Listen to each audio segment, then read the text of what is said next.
Perkembangan pendidikan di Indonesia saat ini menunjukkan berbagai kemajuan, namun juga dihadapkan pada sejumlah tantangan. Berikut adalah beberapa aspek penting dalam perkembangan pendidikan di Indonesia. 1. Digitalisasi pendidikan. Kemajuannya pendidikan teknologi digital dalam pembelajaran semakin meningkat, terutama sejak pandemi COVID-19.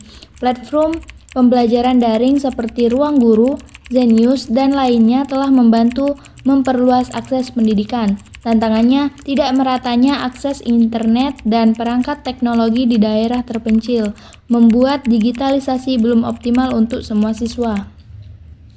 Yang kedua, kurikulum merdeka. Pemerintahan meluncurkan kurikulum merdeka yang memberikan fleksibilitas kepada sekolah untuk menyesuaikan pembelajaran dengan kebutuhan siswa. Kurikulum ini juga menekankan pada pembelajaran berbasis proyek, project-based learning untuk meningkatkan keterampilan abad ke-21. Namun, implementasinya menghadapi tantangan, seperti pelatihan guru yang belum merata dan kesenjangan dalam memahami konsep kurikulum baru. Yang ketiga, fokus pada pendidikan karakter. Pendidikan karakter menjadi salah satu prioritas pemerintahan melalui program penguatan pendidikan karakter atau PPK. Hal ini bertujuan untuk membentuk siswa yang berintegritas, nasionalis, dan kepribadian baik.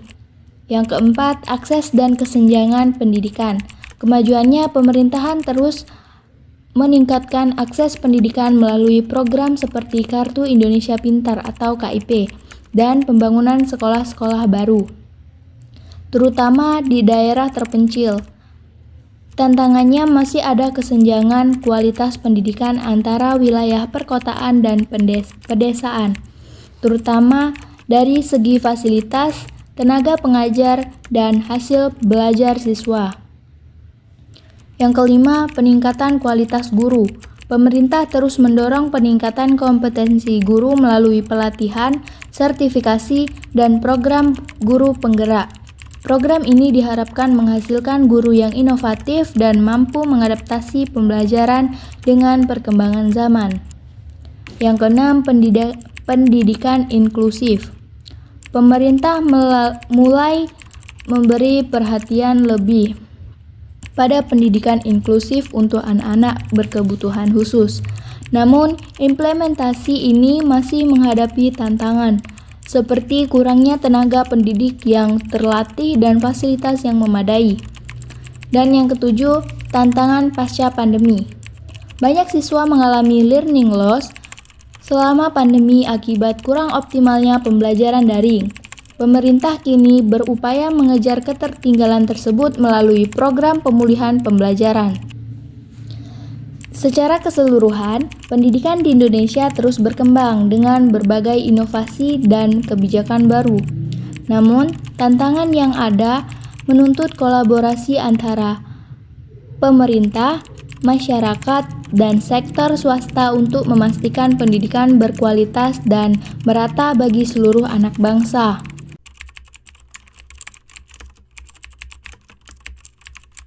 Perbedaan perkembangan pendidikan di Indonesia sebelumnya dan sekarang dapat dilihat dari beberapa aspek berikut, yaitu 1. Pendekatan kurikulum. Sebelumnya, kurikulum bersifat seragam dan kaku, seperti pada kurikulum 1994 atau kurikulum 2006 yang lebih berfokus pada hafalan materi. Siswa cenderung pasif dalam pembelajaran. Penekanan pada hasil akademik saja tanpa terlalu memperhatikan kreativitas atau keterampilan praktis. Sekarang, kurikulum merdeka memberikan fleksibilitas bagi sekolah untuk menyesuaikan metode pembelajaran sesuai dengan kebutuhan siswa. Fokus pada pembelajaran berbasis proyek, project-based learning, kreativitas, dan pengembangan keterampilan abad ke-21, seperti berpikir kritis, komunikasi, dan kolaborasi. Contohnya, dahulu pelajaran IPA hanya berbasis teori di buku. Sekarang, siswa diajak melakukan eksperimen sains secara langsung, misalnya membuat ekosistem buatan di botol. Yang kedua, teknologi dan digitalisasi. Sebelumnya, teknologi belum banyak digunakan. pembelajaran masih konvensional seperti menggunakan papan tulis, buku cetak, dan media manual lainnya. Internet hanya digunakan terbatas di sekolah tertentu, terutama di kota besar. Sekarang, pendidikan didukung oleh teknologi digital seperti platform pembelajaran daring, Ruang Guru, Zenius, Google Classroom. Digital pendidikan berkembang melalui program pemerintah seperti digitalisasi sekolah dan pemberian tablet atau laptop bagi siswa di daerah tertentu. Contohnya, dahulu siswa mengerjakan soal dari buku cetak. Sekarang, siswa mengerjakan tugas atau ulangan melalui aplikasi seperti Google Form atau Learning Management System. Yang ketiga, fokus pada pendidikan karakter. Sebelumnya, pendidikan karakter belum menjadi prioritas. Fokus lebih banyak pada keberhasilan akademik, seperti nilai ujian. Sekarang, pendidikan karakter menjadi salah satu prioritas utama dengan program seperti penguatan pendidikan karakter atau PPK. Nilai-nilai Pancasila dan etika lebih sering disisipkan dalam pembelajaran. Contohnya, dahulu siswa hanya belajar nilai moral dari pelajaran PPKN. Sekarang, pendidikan karakter diterapkan dalam keseharian, misalnya program gotong royong, literasi pagi, atau kegiatan sosial di sekolah. Yang keempat, akses pendidikan. Sebelumnya, akses pendidikan sangat terbatas, terutama di daerah terpencil. Tidak semua anak bisa melanjutkan sekolah karena biaya yang mahal. Sekarang, program seperti Kartu Indonesia Pintar, Bantuan Operasional Sekolah, dan Program Indonesia Pintar membantu anak-anak dari keluarga kurang mampu untuk mendapatkan pendidikan. Fokus pemerintah pada pembangunan sekolah di daerah 3T, tertinggal, terdepan, terluar, semakin meningkatkan akses pendidikan. Contohnya, dulu banyak anak di desa tidak bersekolah karena tidak mampu membayar SPP. Sekarang, anak-anak dari keluarga kurang mampu bisa bersekolah gratis melalui program bantuan pemerintah. Yang kelima, pelatihan dan kompetensi guru. Sebelumnya, guru kurang mendapatkan pelatihan berkelanjutan. Metode mengajar cenderung menonton dan tidak adaptif terhadap perubahan zaman. Sekarang, guru mendapatkan pelatihan rutin melalui program seperti Guru Penggerak dan platform Merdeka Mengajar untuk meningkatkan kompetensi dan inovasi dalam mengajar. Contohnya, dahulu guru mengajar dengan metode ceramah sepanjang waktu. Sekarang, guru lebih kreatif seperti menggunakan media visual, simulasi, dan aplikasi digital. Yang keenam, pendidikan inklusif. Sebelumnya, pendidikan bagi anak berkebutuhan khusus belum menjadi perhatian. Hanya ada sekolah luar biasa, dan anak disabilitas sering tidak mendapatkan pendidikan yang memadai. Sekarang, pemerintah mulai mengembangkan pendidikan inklusif di sekolah umum dengan fasilitas ramah disabilitas dan pelatihan untuk guru pendamping khusus. Contohnya, anak berkebutuhan khusus hanya bisa belajar di SLB. Sekarang, banyak sekolah umum, terutama di kota besar, sudah menerima siswa berkebutuhan khusus dengan fasilitas yang sesuai. Dan yang ketujuh, evaluasi dan ujian. Sebelumnya, ujian nasional menjadi satu-satunya alat evaluasi yang menentukan kelulusan siswa. Banyak siswa merasa terbebani. Sekarang, ujian nasional digantikan dengan asesmen nasional yang lebih fokus pada penilaian literasi, numerasi, dan survei karakter. Contohnya, dahulu siswa kelas 6, 9, dan 12 wajib mengikuti ujian nasional untuk lulus. Sekarang, asesmen nasional digunakan untuk memetakan kualitas pendidikan, bukan menentukan kelulusan.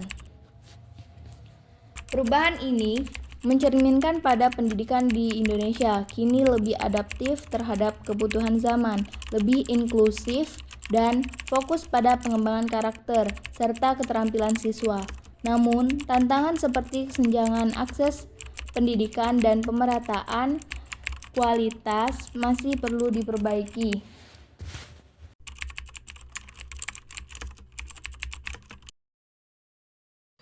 Tujuan pendidikan Ki Hajar Dewantara. Ki Hajar Dewantara menjelaskan bahwa tujuan pendidikan yaitu menuntun segala kodrat yang ada pada anak agar mereka dapat mencapai keselamatan dan kebahagiaan yang setinggi-tingginya, baik sebagai manusia maupun sebagai anggota masyarakat. Oleh sebab itu, pendidikan itu hanya dapat menuntun tumbuh atau hidupnya kekuatan kodrat yang ada pada anak, agar dapat memperbaiki lakunya, bukan dasarnya, hidup dan tumbuhnya kekuatan kodrat pada anak. Dalam menuntun laku dan pertumbuhan kodrat anak, Ki Hajar Dewantara mengibaratkan peran pendidik sebagai seorang petani atau tukang kebun. Anak-anak itu seperti biji tumbuhan yang disemai dan ditanam oleh Pak Tani atau Pak Tukang Kebun di lahan yang telah disediakan. Anak-anak itu bagaikan bulir-bulir jagung yang ditanam. Bila biji jagung ditempatkan di tanah yang subur dengan mendapatkan sinar matahari dan pengairan yang baik, maka meskipun biji jagung adalah bibit jagung yang kurang baik atau kurang berkualitas, dapat tumbuh dengan baik karena perhatian dan perawatan dari Pak Tani. Demikian sebaliknya, meskipun biji jagung itu disemai adalah biji jagung yang berkualitas baik, namun tumbuh di lahan yang gersang dan tidak mendapatkan perairan dan cahaya matahari serta tangan dingin Pak Tani, maka biji jagung itu mungkin tumbuh namun tidak akan optimal. Dalam proses menuntun, anak diberi kebebasan. Namun, pendidik sebagai pamong dalam memberi tuntunan dan arahan sebagai anak tidak kehilangan arah dan membahayakan dirinya. Seorang pamong dapat memberi tuntunan agar anak dapat menentukan kemerdekaannya dalam belajar. Anak juga secara sadar memahami bahwa kemerdekaan dirinya juga memengaruhi kemerdekaan anak lain. Oleh sebab itu, tuntunan seorang guru mampu mengelola dirinya untuk hidup bersama dengan orang lain atau menjadi manusia dan anggota masyarakat. Ki Hajar Dewantara juga mengingatkan para pendidik untuk tetap terbuka namun tetap waspada terhadap perubahan-perubahan yang terjadi. Waspadalah, carilah barang-barang yang bermanfaat untuk kita, yang dapat menambah kekayaan kita dalam hal kultur, lahir, ataupun batin. Jangan hanya meniru, hendaknya barang baru tersebut dilaraskan lebih dahulu. Ki Hajar Dewantara menggunakan barang-barang sebagai simbol dari ketersediaan hal-hal yang dapat kita tiru. Namun, selalu menjadi pertimbangan bahwa Indonesia juga memiliki potensi-potensi kultural yang dapat dijadikan sebagai sumber belajar. Kekuatan sosiokultural menjadi proses menebalkan kekuatan kodrat anak yang masih samar-samar. Pendidikan bertujuan untuk menuntun atau memfasilitasi anak untuk menebalkan garis samar-samar agar dapat memperbaiki lakunya untuk menjadi manusia seutuhnya. Jadi, anak bukan kertas kosong yang bisa digambar sesuai keinginan orang dewasa.